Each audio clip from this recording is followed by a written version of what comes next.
November 12, 1989. 15 men vanished from Coal Ridge, a quiet mining town tucked deep in the Appalachian foothills of Pennsylvania. 15 lives erased in the span of a single, calculated night. They were fathers, sons, brothers, and friends. But the person responsible wasn't a stranger, not a drifter passing through. It was someone they trusted, a fellow miner, a colleague, a man who shared their shifts, their lunches, their grudges. His name was Ronald Gene Simmons. Simmons didn't act out of random malice. The murders were methodical, planned, and cold. There was a grievance, a betrayal that cut deep, and in his mind, justice demanded blood. Yet it was also personal, an obsession with loyalty, an obsession with control. This wasn't a chaotic spree. This was execution, calculated, precise, and the town would never be the same. If you have the courage to hear this story, leave your like and subscribe. But I warn you, this contains extreme violence based on real events. The lives and deaths you are about to hear were real, and the echoes of that night still linger in Coal Ridge. Coal Ridge sits in the shadows of Somerset County, nestled along the winding lanes of Route 219. Its population hovered around 3,200 in the late 1980s. The town smelled of coal dust, wet earth, and diesel exhaust from the old trucks used to haul ore from the mines. Mist rolled down the valleys each morning, sticking to the trees, clinging to the tin roofs of miners' homes. In the evening, the whistle from the mine echoed across the hills, marking the end of another grueling day underground. It was November. The air was crisp, hovering near 38 degrees Fahrenheit at night. Leaves had fallen from the skeletal oaks and maples, leaving the ground carpeted in brown decay. Fog crept through the hollows, muffling the sound of passing vehicles. In the distance, a dog barked, a train whistle blew, and somewhere in the town, a heater hummed quietly in a living room, unaware of the horror that would come. The late 1980s in America brought economic uncertainty, and Coal Ridge felt it acutely. Mines were closing, union disputes simmered. Men who had spent decades underground feared unemployment, financial ruin, and being replaced by younger laborers. It was a place of hard work, loyalty, and unspoken grudges. Ronald Gene Simmons was 38 years old in 1989. He stood 6'1", solidly built, with broad shoulders and a square jaw lined with the faintest traces of scars from minor accidents in the mines. His hair, once dark, had begun to thin, and his eyes, gray, unblinking, could appear vacant one moment, piercing the next. Simmons lived in a small brick house just off County Road 33, a structure unremarkable, like many others in Coal Ridge, but inside it hummed with the quiet tension of a man who measured every move. His daily routine was predictable. He awoke at 5:15 a.m., brewed black coffee, and walked the 5 blocks to the mine, joining the men he considered colleagues, sometimes friends. Lunch was solitary, often a sandwich and a thermos of coffee in the truck lot. Afternoons passed in the constant clatter of machinery, the smell of coal dust thick in the lungs. By 5 p.m., he returned home, tended to his garden, checked his locks, and reviewed ledgers, small notebooks filled with meticulous accounts, debts, and grievances. Simmons had a family, though they were distant. Estranged from his mother and father, he had a sister he rarely visited. His marriage had ended quietly years before, leaving him alone, tethered to his home and his obsessions. Psychologists later noted his tendency toward rigid control, an extreme need for respect, and a simmering resentment toward perceived betrayals. He valued loyalty above all, feared humiliation, and needed to assert authority in any form he could control. Before the killings, he was human in the ordinary sense. He laughed, cursed, and worried about the weather. He attended union meetings, drank beer at the local tavern, and occasionally helped neighbors with minor repairs. He was, in essence, a man like many others in Coal Ridge, but beneath the routine and familiarity was a mind carefully calculating vengeance. A mind that, when pushed to its edge, would rationalize murder as justice. The community would describe Coal Ridge as tight-knit, where everyone knew each other's names, jobs, and families. Miners trusted one another because their lives depended on it. It was a culture of camaraderie forged in darkness and danger, and this culture made the betrayal even more poisonous. It was October 10th, 1989, a Tuesday. The mine had just completed a routine safety inspection, and tensions among the union were already high. Ronald Gene Simmons had been passed over for a promotion he believed was owed to him.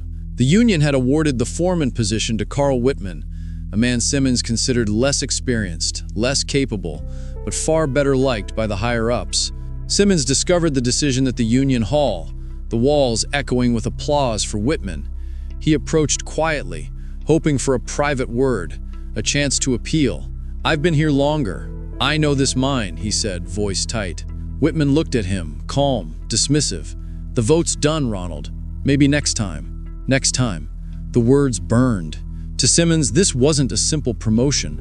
It was a betrayal, a public humiliation, the culmination of years of perceived slights, colleagues laughing at him, management overlooking him. And now, this. He spent that night pacing his kitchen. Outside, the wind rustled the oaks and rattled his window frames. Inside, the smell of coffee and mothballs mingled with his own mounting tension. He opened his ledger, wrote down every slight, every insult, every imagined slight, mapping a path in his mind. By October 12th, he had decided. The promotion wasn't just an insult. It was a catalyst. It was time to reclaim control, time to punish those who had wronged him. The decision was made quietly, almost imperceptibly, as if the choice had been waiting in him all along. He spent the next week planning, maps of Coal Ridge, shift schedules, home addresses, even minor details, which doors were left unlocked, which neighbors were away, who had children asleep upstairs. He made lists, crossed out names, double-checked schedules. He prepared rifles, ammunition, knives. Every preparation was methodical, precise, clinical. By October 17th, the night had been chosen, everything aligned. The mist, the temperature hovering at 38 degrees Fahrenheit, and the community asleep and unsuspecting. Ronald Gene Simmons was ready to act. 11:47 p.m. Tuesday, October 17th, temperature 38 degrees Fahrenheit. The night was thick with fog. Moonlight struggled through the mist, casting ghostly shadows across the hills of Coal Ridge. Simmons drove his pickup slowly down County Road 33, headlights cutting swaths through the darkness. His mind was calm, detached, each breath measured, each heartbeat steady. Victim 1, Carl Whitman, 42, foreman. Married, 2 children, lifelong Coal Ridge resident, known for his quiet generosity and a love of fishing in the nearby Ugaugany River. That night, he returned home from a late shift, unaware of the eyes watching from across the street. Simmons parked behind a stand of pines. He had observed Whitman for days. The foreman always checked the mailbox first, never locking the front door. Tonight would be no different. Whitman stepped onto his porch, keys jingling. "Ronald?" he called to the shadows. Thinking perhaps a neighbor had returned unexpectedly? No answer. Footsteps approached from the tree line. Whitman froze. Simmons moved forward, rifle raised. "I'm tired of waiting," he said quietly. Whitman took a step back, eyes widening. What is this about?" The rifle spoke once. Carl Whitman fell. Silence. The fog swallowed the sound. Inside, his children slept, oblivious. Outside, the wind carried the echo of a single gunshot down the hollow. Simmons didn't linger. He wiped his hands, mounted his truck, and drove to the next target. 12:15 a.m. Wednesday, October 18th, temperature 37 degrees Fahrenheit. Victim 2, Tommy Miller, 35, minor. Divorced, father of 1. Loved to tinker with radios in his basement. Simmons had watched him leave the mine's night shift earlier that week. He knew Tommy often walked alone from the bus stop. Tonight, Miller returned from a union meeting. Footsteps crunching on gravel, a low fog hugging the ground. Simmons waited behind the chain-link fence, rifle trained, breath fogging in the cold. "Tommy?" a voice whispered, almost casual. The figure froze, recognizing the presence too late. The rifle spoke twice. Tommy Miller fell. The world remained indifferent. Simmons moved on. The fog carried his calm as if it were part of the night itself. 12:47 a.m., Wednesday, October 18th, temperature 36 degrees Fahrenheit. Victim 3, Samuel Sam Douglas, 28, minor. Recently married, expecting his first child. Enjoyed woodworking, built small toys for his nieces. Simmons had stalked his daily routine for over a week. Douglas unlocked his front door, unaware of the shadow crouched near the fence. "Sam, it's me," Simmons said, almost conversational. Sam turned, recognition flashing. "Ronald, what are you doing?" The gun barked once. Sam Douglas collapsed. The night swallowed his cries. Simmons paused for a moment, breathing in the cold air. He felt nothing. Yet in that moment, the human part, the part that remembered breakfast conversations, jokes at the mine, flickered briefly. Then he pushed it aside. The list wasn't complete. He had no choice. Couldn't stop now. History, storytelling, normal speed. Simmons drove through the winding hills, fog swirling around headlights. Each turn brought another house, another man he believed had betrayed him. The town remained oblivious. Dogs slept. People snored. The mist masked his movements. His mind rehearsed the next approach, each victim, each step, each inevitability. 1:32 a.m., Wednesday, October 18th. Temperature, 35 degrees Fahrenheit. Victim 4, Henry Hank Rogers, 50, mine safety officer. Married, father of 3, an avid gardener. Simmons knew Rogers had once filed a minor complaint against him during a union dispute. The grudge was old, festering. He watched the man from across the field. Rogers adjusted his porch light, glanced at the fog. "Who's there?" he called. Silence answered. Then the rifle spoke. Hank Rogers fell into shadow, garden tools at his feet. Simmons exhaled, already thinking of the next house. 2:05 a.m., Wednesday, October 18th. Temperature, 34 degrees Fahrenheit. Victim 5, Lenny Harris, 33, minor, married, 2 children, known for his love of model trains. Simmons had observed him finishing late paperwork at the Union Hall. Lenny often walked home alone along Oak Street, the fog concealing his steps. Simmons crouched behind a maple, rifle steady. "Lenny," he whispered. The figure turned, startled. "Ronald? What? Why?" One shot. Lenny Harris crumpled against the curb, the soft sound of his coat brushing wet leaves. Simmons checked his list. 10 more names remained. 2:40 a.m., Wednesday, October 18th. Temperature, 33 degrees Fahrenheit. Victim 6, Douglas, Doug Peters, 29, minor. Single, avid hunter, collected coins from around the state. Simmons knew Doug often stayed late at the union office, helping colleagues with overtime paperwork.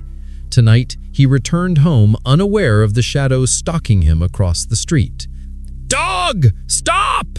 Doug called as he recognized the figure approaching. The rifle barked twice. Doug fell. The silence returned immediately. The fog muffled the sound. Simmons exhaled slowly. Couldn't stop. Wouldn't stop. 3:10 a.m., Wednesday, October 18th. Temperature 32 degrees Fahrenheit. Victim 7, Edward Eddie Collins, 46, minor, married, father of 4, enjoyed woodworking.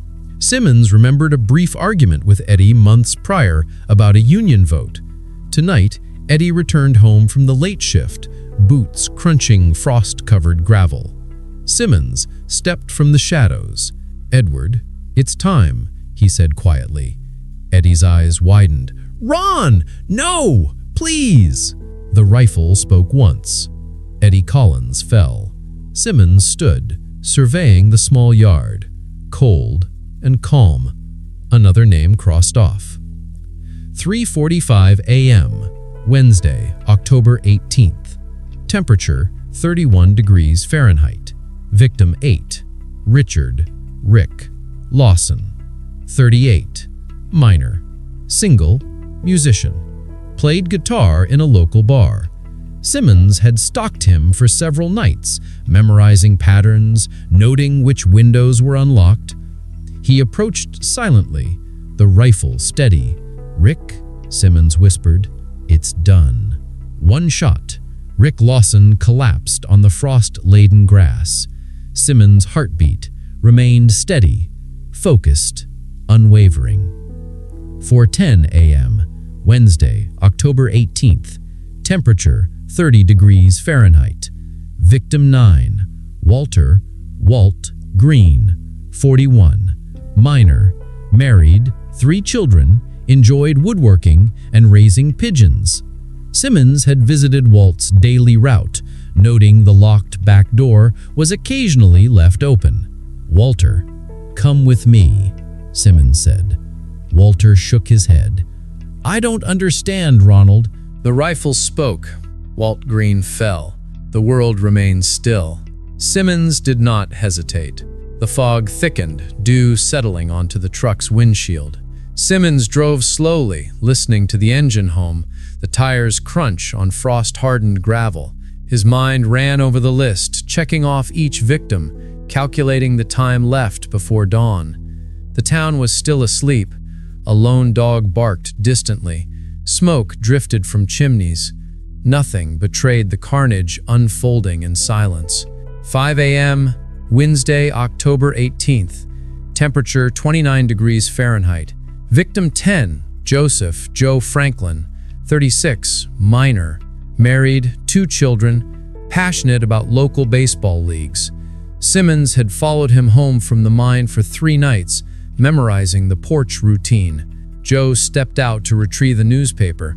Simmons approached, rifle trained. "Joe, it's over." Joe froze. "Run. Don't." One shot. Joe Franklin crumpled into shadow. 5:25 a.m., Wednesday, October 18th. Temperature 28 degrees Fahrenheit.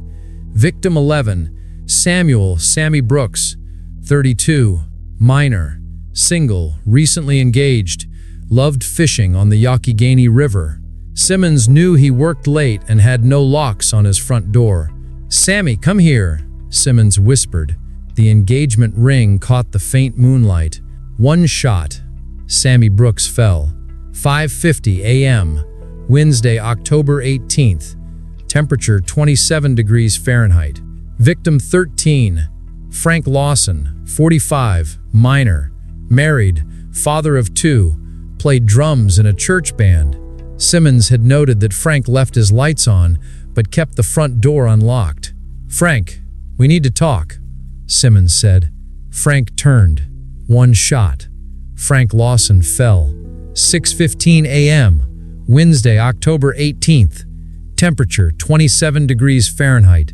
Victim 14, Pete Sanders, 40, minor, married, father of 3, carpenter by trade.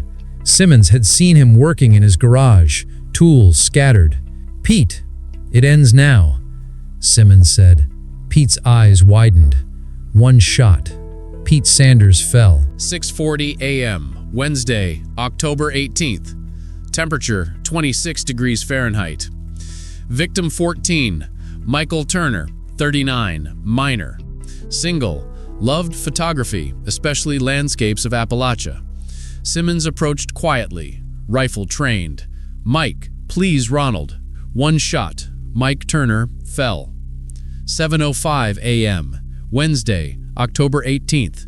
Temperature 25 degrees Fahrenheit. Victim 15, Larry Adams, 50, mine supervisor. Married, grandfather, enjoyed reading and birdwatching. Simmons watched him return from his early morning shift, keys in hand. "Larry, it's done," Simmons said. Larry's eyes widened. One shot. Larry Adams fell. The first call came at 7:45 a.m. Neighbor Marjorie Fields noticed smoke curling from an unused chimney at Carl Whitman's home. Knocking brought no answer. Fear grew as she peered through the fogged windows. The scene inside was unmistakable. Authorities were notified immediately. Sheriff Howard Keaton, 52, a 30-year veteran of Somerset County law enforcement, arrived with deputies at 8:15 a.m. The first body was confirmed, Carl Whitman. Shock rippled through Coal Ridge. By 9:30 a.m., additional calls came. Thomas Miller, Sam Douglas, and others. Neighbors found them one by one, crumpled in yards, kitchens, driveways. Panic swept the small community. Families rushed to check on loved ones. Children were ushered into cars, shaking, silent. Forensic investigators meticulously collected shell casings, mapping the precise timeline. Each shot matched the weapon type recovered later from Simmons' home. Patterns emerged. 15 victims, all men, all minors or union officials. One man linked them all: Ronald Gene Simmons. Simmons had not fled. Surveillance footage from the local gas station captured his pickup leaving and returning. Sheriff Keaton, piecing together witness reports and union records, realized the grim truth. The killings were intentional, precise, personal.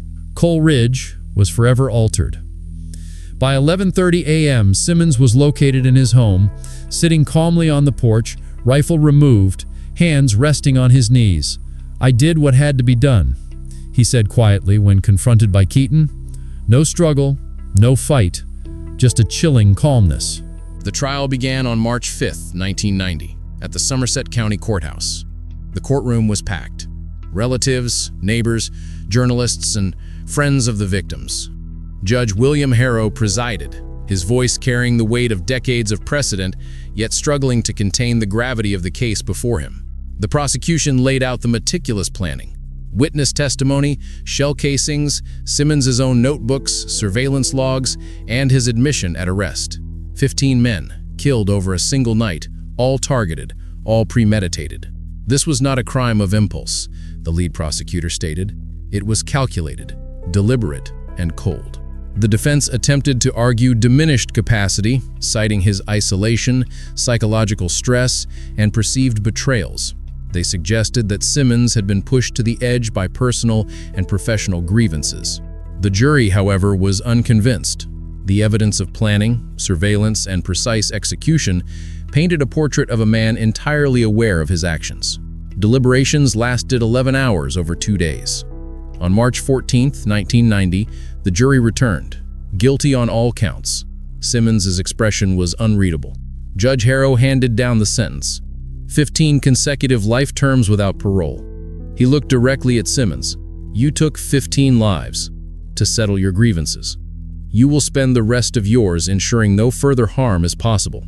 Families of the victims wept openly, some embracing, some silent, broken by grief. The courtroom air was heavy with the understanding that justice, however measured, could never restore what was lost. Ronald Gene Simmons was transferred to the Pennsylvania State Correctional Institution at Somerset. Over the decades, he remained largely solitary, avoiding interactions with other inmates.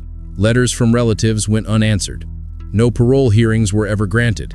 He died quietly in prison in 2013 at age 62, his existence marked by isolation and reflection, but no public expressions of remorse. Families of the victims faced decades of rebuilding. Widows remarried, some didn't. Children grew up without fathers, carrying the legacy of trauma. Names were changed, families relocated, and Coal Ridge itself struggled to reconcile with the memory of that night. Several of the abandoned homes were demolished, others remained as silent monuments to the past. Community gatherings shifted. The culture of trust fractured. Survivors carried guilt, unspoken grief, and the constant reminder that normal lives could vanish in a single night. Today, the victims' children range from their early 40s to mid-50s. Some have found peace, others still wrestle with nightmares. The mines continue to operate, but the memory of Coal Ridge 1989 lingers, a cautionary tale of obsession, perceived betrayal, and the limits of human endurance. The town remembers, sometimes quietly, sometimes in stories whispered across generations. Memorials exist, though modest, for the 15 men whose lives were extinguished. Yet questions remain, questions about loyalty, vengeance, and the failures of both social and institutional systems. This story refuses easy answers. Simmons was both a victim of circumstance and the perpetrator of unspeakable acts. The men he killed were innocent of any crime, yet in his mind, they had wronged him, betrayed him, threatened his sense of control. Revenge, in this case, consumed everything it touched. The killer, the victims, the town, the families. No heroes emerge. Only people navigating impossible choices, moral ambiguity, and the fragile line between protection and destruction. Violence destroyed the very trust and community it sought to avenge. And in the end, everyone lost. Where is the line between protecting what is yours and losing your humanity? What would you do if the system completely failed you? At what point does desperation transform ordinary people into killers? These questions linger because there are no definitive answers, only reflection and the haunting possibility that the line is thinner than we imagine. If this story made you think about justice, morality, and human nature, leave your like and share this video. Subscribe for more true stories that challenge what we think we know about right and wrong. Comment below, where would you draw the line? The line between justice and vengeance isn't in law books. It isn't written in policy or punishment. It is in the human heart, where it has always been thinnest, and where darkness waits quietly in the choices we make. Subscribe for more stories that challenge what you think you know about justice, humanity, and the darkness we're all capable of.